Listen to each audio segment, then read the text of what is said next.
नमस्कार। राष्ट्रीय एजुकेशन में आपका स्वागत है।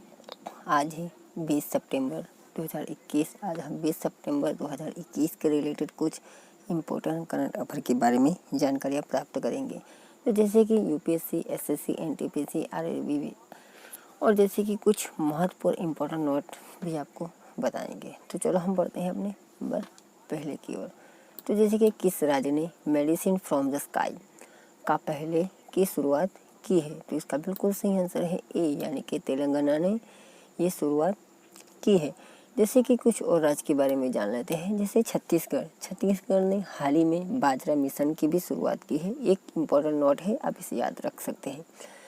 सेकंड यानी कि थर्ड नंबर पर है हरियाणा। जैसे कि हरियाणा में पीएम ने कुसुम तहत सोलर पंप लगाने का फर्स्ट नंबर पर आया है। नंबर 4 पर है उड़ीसा। जैसे कि हाल ही में नुआखाई उत्सव जो उड़ीसा में मनाया गया था। तेलंगाना की राजधानी है हैदराबाद। राज्यपाल है डॉक्टर तमिलिसाई सौंदरराजन। मुख्यमंत्री के चंद्रशेखर राव। इसका गठन हुआ था 2 जून 2014 को। इसके राजकीय पशु चित्तीदार हिरण है। राजकीय वृक्ष धनुरू। राजकीय पक्षी इंडियन रोलर। जैसे कि तेलंगाना के कुछ राष्ट्रीय उद्यान है। KBR राष्ट्रीय उद्यान, अमराबाद टाइगर रिजर्व पार्क, पाइवल वन्यजीव अभ्यारण्य, कवल वन्यजीव अभ्यारण्य। इस मेडिसिन फ्रॉम द स्काई परियोजना को 16 क्षेत्रों में प्रयोग किया जाएगा। इस परियोजना का मुख्य उद्देश्य ड्रोन का उपयोग करके टीकों और अन्य आवश्यक उत्पादों क्षेत्रों में पहुंचाना है। नंबर 2 पर हम चलते हैं। तो मोरक्को के नए प्रधानमंत्री के रूप में किसे नियुक्त किया गया है? तो इसका बिल्कुल सही आंसर है बी, यानी कि अजीज अखनौज को नियुक्त किया गया है। मोरक्को की राजधानी है रबात। राजा है मोहम्मद जो 6ठे हैं। स्वतंत्रता मिली थी 7 अप्रैल 1956 को। राष्ट्रीय पशु है शेर। राष्ट्रीय पकवान है कुसकुस। लोकप्रिय खेल है फुटबॉल। 1986 में मोरक्को, ये इम्पोर्टेंट नोट है, अब इसे भी याद रख सकते हैं, यानी कि 1986 में मोरक्को ने फीफा विश्व कप में दूसरे दौर में पहुंचने वाला पहला अरब और अफ्रीकी देश बना था। अजीज अखनौज जो national rally of independence party के 10 सितंबर 2021 को चुनाव हुआ था। उसने 395 सीटों में 102 सीटें हासिल की थी। अजीज अखनौज जो 2007 से 2021 तक कृषि मंत्री के पद पर भी थे। हम बढ़ते हैं नंबर 3 की ओर। तो जैसे फिक्शन 2021 का महिला पुरस्कार किसने जीता है? तो इसका बिल्कुल सही आंसर है टी, यानी कि सुजीना क्लार्क ने ये फिक्शन 2021 का महिला पुरस्कार जीता है। सुजीना क्लार्क ने अपने उपन्यास पिरोमेसी के लिए फिक्शन 2021 के लिए महिला पुरस्कार जीता है। उपन्यासकार और बुकर विजेता बर्नार्डिन इब्राविस्टो ने इस वर्ष महिला पुरस्कार निर्णायक पैनल की अध्यक्षता की थी। हम बढ़ते हैं नंबर 4 की ओर। भारत की सबसे बड़ी ओपन एयर फार्मरी किस राज्य में स्थापित की जाएगी?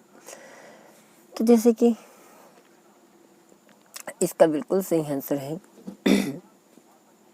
सी, यानी कि इसकी सी आंसर बिल्कुल सही है।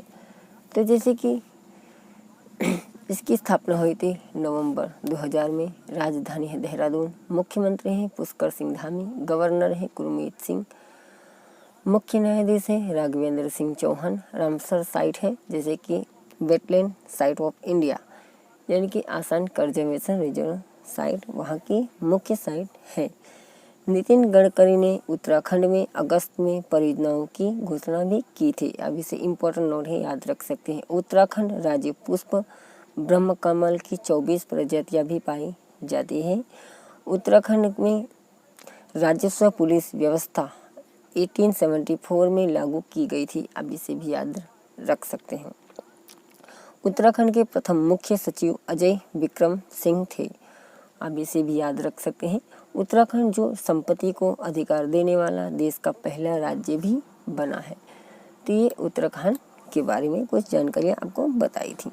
हम पढ़ते हैं अगले क्वेश्चन की ओर। याहू के CEO के रूप में किसे नियुक्त किया गया है? तो इसका बिल्कुल सही आंसर है बी, यानी कि जिम लेजेंड को याहू के CEO के रूप में नियुक्त किया है। कुछ और इम्पोर्टेंट यानी कि सीईओ के बारे में जान लेते हैं। सुंदर पिचाई जो गूगल के सीईओ के पद के पर हैं। विल कैचकॉटे जो व्हाट्सएप की सीईओ है। रीड हास्टिंग जो नेटफ्लिक्स के सीईओ हैं।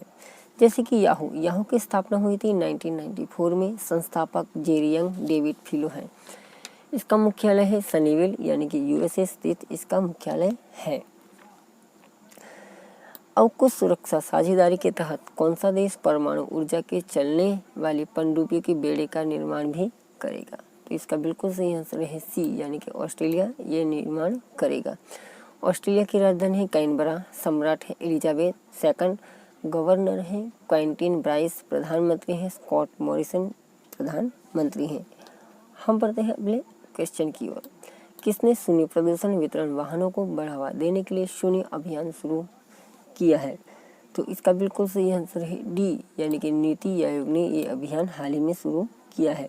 जैसे कि कुछ और आयोग के बारे में जान लेते हैं। जैसे कि वित्त आयोग, इसका गठन अनुच्छेद 24A के तहत गठन किया गया था। लोक सेवा आयोग, इसका गठन 1926 में इस आयोग की स्थापना की गई थी। जैसे कि नीति आयोग के बारे में जान लेते हैं। नीति आयोग का गठन 1 जनवरी 2015 को हुआ था। इसका मुख्यालय है नई दिल्ली। अध्यक्ष हैं नरेंद्र मोदी।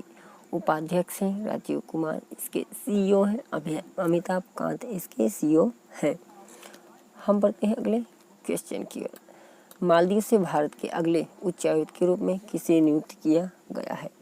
तो इसका बिल्कुल सही आंसर है ए यानी कि मोनू महावर को मालदीव के अगले उच्चायुक्त के रूप में नियुक्त किया गया है। हम बढ़ते हैं अगले क्वेश्चन की ओर। किस केंद्रीय मंत्री ने एआई संचालित सड़क सुरक्षा प्रोजेक्ट यानी कि आई रास्ते अभियान की शुरुआत की है? तो इसका बिल्कुल सही आंसर है बी यानी कि नितिन गडकरी ने ये अभियान की शुरुआत की है। विश्व रोगी सुरक्षा दिवस प्रतिवर्ष कब मनाया जाता है? तो इसका बिल्कुल सही आंसर है सी यानी कि 17 सितंबर को यह विश्व रोगी सुरक्षा दिवस मनाया जाता है। कुछ और इम्पोर्टेंट दिवस के बारे में जान लेते हैं। जैसे कि 15 सितंबर को अभियंता दिवस यानी कि इंजीनियर डे मनाया जाता है।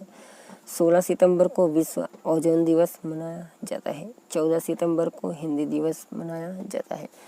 जैसे कि विश्व रोगी सुरक्षा 2021 की थीम है सुरक्षित मातृ एवं नवजात शिशु देखभाल है।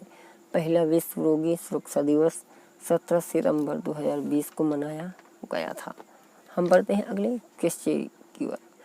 किसने संसद टीवी लॉन्च किया है? तो इसका बिल्कुल सही आंसर है अपने भारत देश के पीएम यानी कि नरेंद्र दामोदर दास मोदी ने ये संसद टीवी लॉन्च किया है। जैसे कि आपको बताना चाह रहे हैं ये संसद टीवी यानी कि राज्यसभा टीवी और लोकसभा टीवी दोनों को मिलाकर ये संसद टीवी लॉन्च किया गया है। लोकसभा अध्यक्ष यानी कि ओम बिरला और उपराष्ट्रपति एम वेंकैया नायडू ने साथ मिलकर लोकसभा टीवी और राज्यसभा टीवी को मिलाकर संसद टीवी का लॉन्च किया था। हम बढ़ते हैं अगले क्वेश्चन की ओर। किस राज्य ने भारत का 61वां सॉफ्टवेयर प्रौद्योगिकी पार्क केंद्र कहाँ खोला गया है? तो इसका बिल्कुल सही आंसर है ए यानी नागालैंड में ये 61वां सॉफ्टवेयर प्रौद्योगिकी पार्क केंद्र खोला गया है। कुछ और राज्य के बारे में जान लेते हैं। जिसे नंबर 2 पर है उत्तर प्रदेश यानी कि उत्तर प्रदेश के लखनऊ में 45वीं जीएसटी काउंसिल बैठक आयोजित किया गया था। उत्तराखंड यानी कि 3rd नंबर पे है। सेल्फी विद टेम्पल अभियान की भी शुरुआत की गई थी। नागालैंड यानी कि नागालैंड का गठन हुआ था 30 नवंबर 1963 को। इसकी राजधानी कोहिमा। राज्यपाल है जगदीश मुखी। उप मुख्यमंत्री यानथुंगो पैटन। राजकीय पशु है मिथुन।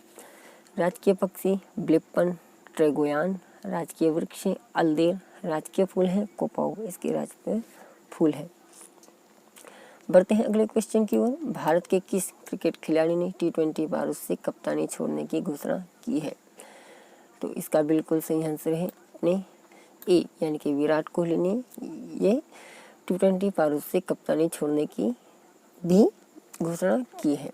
यानी कि अपने भारत के BCCI की स्थापना हुई थी 1928। इसका मुख्यालय है मुंबई। इसके अध्यक्ष हैं सौरव गांगुली इसके अध्यक्ष हैं। बढ़ते हैं अगले क्वेश्चन की ओर। किस आईआईटी संस्थान ने प्रोजेक्ट उड़ान लॉन्च किया है? तो इसका बिल्कुल सही आंसर है ए, यानी कि आईआईटी बॉम्बे ने प्रोजेक्ट उड़ान लॉन्च किया है। आईआईटी बॉम्बे की स्थापना हुई थी 1958 को। इसके निदेशक सुभाषिष चौधरी। आईआईटी बॉम्बे ने चेरिश आईआईटी बॉम्बे 2021 अभियान की शुरुआत भी की थी। आईआईटी बॉम्बे ने पाठ्यपुस्तक और शिक्षण सामग्री को अंग्रेजी से हिंदी और अन्य सभी भारतीय भाषाओं में अनुवाद करने के लिए प्रोजेक्ट की शुरुआत की थी। हम पढ़ते हैं अगले क्वेश्चन की ओर। राष्ट्रीय अपराध रिकॉर्ड ब्यूरो ने पर्यावरण अपराधों में कितने प्रतिशत की वृद्धि दर्ज की है? तो इसका बिल्कुल सही आंसर है बी, यानी कि 78% अपराधों में वृद्धि दर्ज की गई थी। यानी कि राष्ट्रीय अपराध रिकॉर्ड ब्यूरो की स्थापना हुई थी 11 मार्च 1988। इसके महानिदेशक हैं CRR वर्मा। इसका मुख्यालय है न्यू दिल्ली। जैसे कि लॉकडाउन में अपराध में कमी भी आई थी, ये NCRB की रिपोर्ट के अनुसार बताई गई थी। अगस्त में बेरोजगारी के कारण आत्महत्या पर NCRB ने डेटा भी जारी किया था। हम बढ़ते हैं अगले क्वेश्चन की ओर, यानी कि कुछ इम्पोर्टेंट नोट्स के बारे में जानकारी बता दे रहे हैं। अंतर्राष्ट्रीय लाल पांडा दिवस 18 सितंबर को मनाया जाता है, अब इसे भी याद रख सकते हैं। विश्व जल निगरानी दिवस 18 सितंबर को भी मनाया जाता है। नंबर है 18 पर एशियन स्नूकर चैंपियनशिप का खिताब पंकज अडवाणी ने जीता है। तो जैसे ऐसे ही हमने आपको करंट अफेयर के बारे में जानकारी दी है, तो प्लीज़ हमारे चैनल को लाइक, शेयर और सब्सक्राइब जरूर कीजिए। आप सभी लोगों का दिल से धन्यवाद। जय हिंद, जय भारत।